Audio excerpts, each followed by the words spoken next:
बिस्मिल्लाहिर्रहमानिर्रहीम। सज्जनों तो मित्रों, सानू अपनी माँ बोली अपने मजहब वांगू प्यारी है। ये बोली दुनियादारी नाल साडा पहला तारफ है। तो इसे बोली राही असीं अपने रब नूं पहचानिया, उहदियां गल्लां सुणियां समझियां ते अपने दिल दीयां गल्लां उस कुल जहानां दे रब नाल कीतियां। इसे बोली विच माँ दीयां लोरियां सुणियां ते इसे पंजाबी विच दुख दर्द सहणे सिखे। जे तुसीं अपनी बोली नाल अपने रिश्ते तो जाणू हो तो फिर तुसीं ये भी जाणदे होवोगे कि तुहाडे अपने वजूद उत्ते तुहाडी बोली तो वड्डी कोई गवाही नहीं। जे तुसीं अपने होण दी इस गवाही नूं झुठलांदे हो तो फिर तुहानूं दुनिया जहान विच जलीलो खार होण तो कोई नहीं बचा सकदा। तुसीं जिन्ना भी अपनी बोली यानी अपनी पहचान तो दूर नस्सण की कोशिश करोगे, अपने आप तो दूर होंदे जाओगे। तो जिहड़ा बंदा अपने आप तो दूर हो जाएगा वो काहदा बंदा है। फरवरी का महीना जद भी आउंदा है माँ बोली की कदर दा सिणा लैके आउंदा है। दुनिया भर के वसनीक इस दिहाड़े अपनी अपनी बोलियां नाल इजहार मुहब्बत करते हैं तो अपनी इस जुड़त नूं अपनी होण की सब तो वड्डी सच्चाई दसदे ने।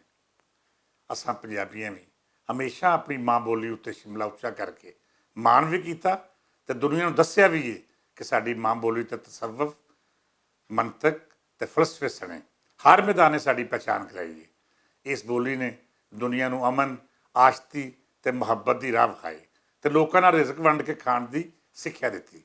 लालच लोभ ते रस तो दूरी की गल करके इंसानीयत का वो सबक दिता जिन्होंने रहनुमा करके असी जग नूं अमन मुहब्बत ते भाईचारे का मरकज़ बना सकते हैं।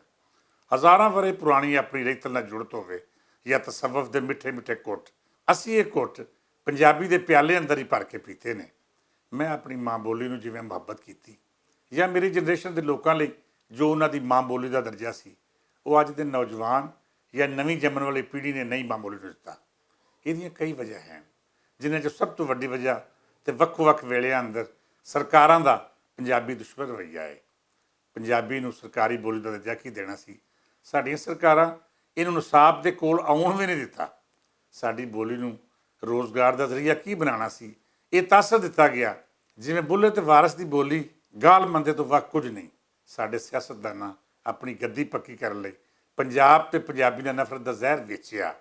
अन्य सियासतदाना हथों नफरत का जहर पीता भी तो अपने मोहसन पंजाब के साना का बदला इस धरती के पुत्रों के कतलों राही दिता। अज नफरतों की गल इन्नी अगां वध गई है कि पंजाब के टोटे करके नवे सूबे बनावन की पक्की तो वेची जाती है, पर जब गल सिंध या दूजे सूबे की आउंदी है तो इन्हां बेगैरतां नूं मौत पै जाती है। तुसीं पता करा लवो पंजाब की वंड की गल करने वाले ये बेगैरत उन्हां गद्दारां की नस्ल ने ਜਿਹੜੇ अंग्रेज़ के मरासी रह या फिर इन्हों के DNA विच अज भी अंग्रेज़ों का बी मौजूद है। जिमें अंग्रेज़ हरामी ने पंजाब नूं वंड के पंजाबियों की बगावत ते मुजामत का बदला लैण की कोशिश की, अज वो बदनसी कुत्ते वो साजिशां फिर रचा रहे हैं तां जे पंजाब नूं वंड के पंजाबी नूं होर माड़ा किया जा सके। मैं इन्हां बेगैरतां नूं बड़े दबंग लहजे च आख रहा हाँ कि जे तुसीं पंजाब ते पंजाबी के खिलाफ साजिशां बंद ना कीतियां तो फिर तुहाड़ियां आउण वालियां नस्लां भी याद रखणगियां कि पंजाबी अपनी धरती के गद्दारां दा मूँह किवें काला करते हैं। सज्जनों ते बेलियो, अज चढ़दे पंजाब का वासी होवे या लहिंदे पंजाब का वसनीक दोवें पछता रहे हैं कि साडे तो गलतियां होईयां। असीं पंजाब वंडण दीयां साजिशां क्यों ना रोक सके। हिंदुस्तान इकट्ठा रहिंदा या वंडिया जांदा पर पंजाब के टोटे ना हुंदे। जे अज पंजाब इकट्ठा हुंदा तो फिर शायद दुनिया की कोई ताकत साथों ना साडी बोली खो सकती सी ते ना ही कोई कुत्ता बिल्ला उठ के सानू ये दसदा कि लुकाई दे मसले तां ही हल हो सकते हैं जे पंजाब वंडिया जाए। अज चढ़दा पंजाब होवे या लहिंदा दोवां थावां उत्ते पंजाबी मुसीबतां दा शिकार है। नफरतां सानू वंड के रख दिता है। होर ते होर साडा पंजाबी अज अपनी बका लई लड़ी जाण वाली जंग दे एक प्लेटफार्म उत्ते इकट्ठा होण नूं राजी नहीं। मैं लहिंदे पंजाब की गल करां ते अफसोस नाल कहना पैंदा है कि पंजाबी बोली की गल करने वाले एक दूजे तो इंज नाराज़ ने जिवें इन्हां माँ बोली की सेवा नहीं करनी बल्कि जमीनां जायदादां वंडियां ने। मैं सज्जनां दे नाम नहीं लैंदा पर साडे पंजाबी आगूआं दा ये हाल है कि जेकर एक लीडर किसी थावें पैर पा जाए तो दूजे उत्थे जाण तो इंज कतरांदे ने जिवें उन्हां लई कोई मजहबी मसला बन जाएगा। सोशल मीडिया राहीं एक दूजे नूं गाल मंदा करन तो लैके एक दूजे दीयां पंजाब सेवा लई कीतीआं मुखलस कोशिशां दी निंदिया करन तक इंज लगदा है जिवें साडे बेलियां लई पंजाब सेवा की थावें नफरत वंडनी ही सब कुछ है। ਮੇਰਾ ਮਕਸਦ ਹਮੇਸ਼ਾ ਦੋਸਤਾਂ ਨੂੰ ਗੰਢ ਕੇ ਰੱਖਣਾ ਹੈ। ਮੈਂ ਆਪਣੀ ਸਾਰੀ ਹਯਾਤੀ ਇਹਨਾਂ ਨਫ਼ਰਤਾਂ ਨੂੰ ਮੁਕਾਉਣ ਦੀ ਕੋਸ਼ਿਸ਼ ਕਰਦਾ ਰਿਹਾ ਵਾਂ। ਸੱਜਣਾਂ ਨੂੰ ਆਪਸ ਵਿੱਚ ਜੋੜ ਕੇ ਰੱਖਣ ਲਈ ਘਾਟੇ ਵੀ ਖਾਧੇ, ਪਰ ਹਿੰਮਤ ਨਹੀਂ ਆ ਰਹੀ। ਮੈਨੂੰ ਨਾ ਤੇ ਕਿਸੇ ਲੀਡਰੀ ਦਾ ਚਾਅ ਹੈ ਅਤੇ ਨਾ ਹੀ ਮੈਂ ਕਿਸੇ ਤਹਿਰੀਕ ਦੀ ਅਗਵਾਈ ਦਾ ਖਾਸ ਬੰਦਾ। ਮੈਨੂੰ ਸਿਰਫ ਪੰਜਾਬੀਆਂ ਦਾ ਏਕਾ ਚਾਹੀਦਾ ਹੈ, ਉਹ ਏਕਾ ਜਿਹੜਾ ਆਪਣੇ ਹੱਕਾਂ ਲਈ ਅਗਲੇ ਮੋਰਚੇ 'ਤੇ ਖਲੋ ਕੇ ਪੰਜਾਬ ਦੁਸ਼ਮਣ ਨੂੰ ਲਲਕਾਰ ਸਕੇ। ਉਹ ਏਕਾ ਜਿਹੜਾ ਸੂਬੇ ਦੀ ਵੰਡ ਦੀ ਗੱਲ ਕਰਨ ਵਾਲੇ ਕੁੱਤਿਆਂ ਦਾ ਭੌਂਕਣਾ ਬੰਦ ਕਰ ਸਕੇ। ਉਹ ਏਕਾ ਜਿਹੜਾ ਇਸ ਸਾਜ਼ਿਸ਼ ਨੂੰ ਸਮਝ ਸਕੇ ਕਿ ਅੱਜ ਜੇਕਰ ਪੰਜਾਬੀ ਤਹਿਰੀਕ ਨਾਲ ਜੁੜੇ ਲੋਕਾਂ ਨੂੰ ਵੰਡਣ ਦੀ ਸਾਜ਼ਿਸ਼ ਕੀਤੀ ਜਾ ਰਹੀ ਹੈ ਤਾਂ ਇਹ ਕੋਈ ਆਮ ਗੱਲ ਨਹੀਂ। ਇਹਦੇ ਮੁੱਢ ਵਿੱਚ ਉਹ ਜ਼ਹਿਰਾਂ ਨੇ ਜਿਨ੍ਹਾਂ 47 ਵਿੱਚ ਪੰਜਾਬੀ ਨੂੰ ਮਜ਼ਹਬਾਂ ਦੇ ਖਾਨਿਆਂ 'ਚ ਵੰਡ ਕੇ ਬਰਬਾਦ ਕਰ ਛੱਡਿਆ ਸੀ। ਅਸੀਂ ਉਦੋਂ ਵੀ ਆਪਣਾ ਪੰਜਾਬ ਇਸੇ ਲਈ ਨਹੀਂ ਬਚਾ ਸਕੇ ਕਿ ਅਸੀਂ ਇਕਮੁੱਠ ਨਹੀਂ ਸਾਂ।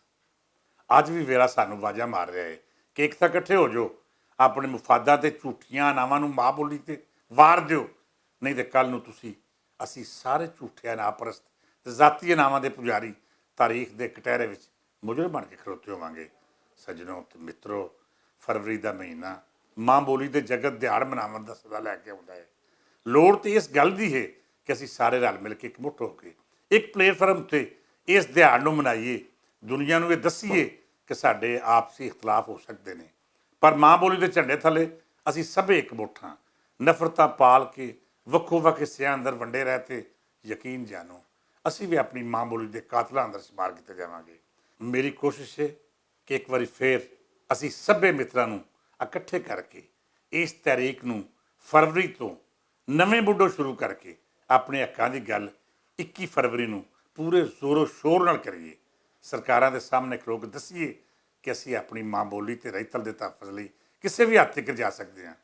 ਸੂਬੇ ਦੀ ਵੰਡ ਡੱਕਣ ਤੋਂ ਲੈ ਕੇ ਮਾਂ ਬੋਲੀ ਨੂੰ ਸਾਬ ਦਾ ਲਾਜ਼ਮੀ ਹਿੱਸਾ ਬਣਾਉਣ ਤੀਕਰ ਅਸੀਂ ਹਰ ਜੰਗ ਇਕਮੁੱਠ ਹੋ ਕੇ ਲੜੀਏ, ਤਾਂ ਜੇ ਹਾਕਮਾਂ ਉੱਤੇ ਵਾਜ਼ੇ ਹੋ ਸਕੇ ਕਿ ਪੰਜਾਬੀ ਵੱਖੋ ਵੱਖ ਨਹੀਂ ਬਲਕਿ ਇਕਮੁੱਠ ਨੇ। ਸੱਜਣੋ, ਮਾਂ ਬੋਲੀ ਤੇ ਆਪਣੀ ਧਰਤੀ ਦੇ ਹੱਕਾਂ ਲਈ ਇਕਮੁੱਠ ਹੋ ਜਾਓ। ਵੇਲਾ ਸਾਥੋਂ ਬਹੁਤ ਕੁਝ ਨਹੀਂ ਮੰਗਦਾ, ਬਸ ਇੰਨਾ ਕੁ ਕਿ ਅਸੀਂ ਇੱਕ ਵਾਰੀ ਫੇਰ ਆਪਸੀ ਨਫ਼ਰਤਾਂ ਦੀ ਆੜੀ ਨਾਲ ਆਪਣੇ ਆਪ ਨੂੰ ਨਾ ਵੜੀਏ।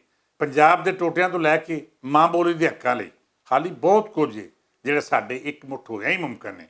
21 ਫਰਵਰੀ ਮਗਰੋਂ ਮੈਂ ਆਪ ਹੱਥ ਬੰਨ੍ਹ ਕੇ ਨਿੱਕੇ ਵੱਡੇ ਹਰ ਪੰਜਾਬੀ ਕੋਲ ਜਾਵਾਂਗਾ ਅਤੇ ਮਿੰਨਤ ਕਰਾਂਗਾ ਕਿ ਭਰਾਓ ਤੁਸੀਂ ਵੱਡੇ ਅਤੇ ਅਸੀਂ ਸਭ ਛੋਟੇ। ਰੱਬ ਦਾ ਨਾਂ ਜੇ ਮਾਂ ਬੋਲੀ ਨਾਲ ਇੰਝ ਤਰਾਓ ਨਾ ਕਰੋ। ਮੈਨੂੰ ਆਪਣੀ ਮਾਂ ਬੋਲੀ ਲਈ ਕਿਸੇ ਨਿੱਕੇ ਵੱਡੇ ਆਗੂ ਦੇ ਪੈਰਾਂ ਵਿੱਚ ਆਪਣੀ ਪੱਗ ਵੀ ਰੱਖਣੀ ਪਈ ਤੇ ਇਨਕਾਰ ਨਹੀਂ ਕਰਾਂਗਾ। ਉਮੀਦ ਹੈ ਨਿਖੜੇ ਹੋਏ ਪੰਜਾਬੀ ਤੇ ਰੱਬ ਸੱਚਾ ਮੈਨੂੰ ਮਾਯੂਸ ਨਹੀਂ ਕਰੇਗਾ। ਇਜਾਜ਼ਤ ਦਿਓ, ਸੁਖੀ ਵਸੋ, ਰੱਬ ਰੱਖਾ।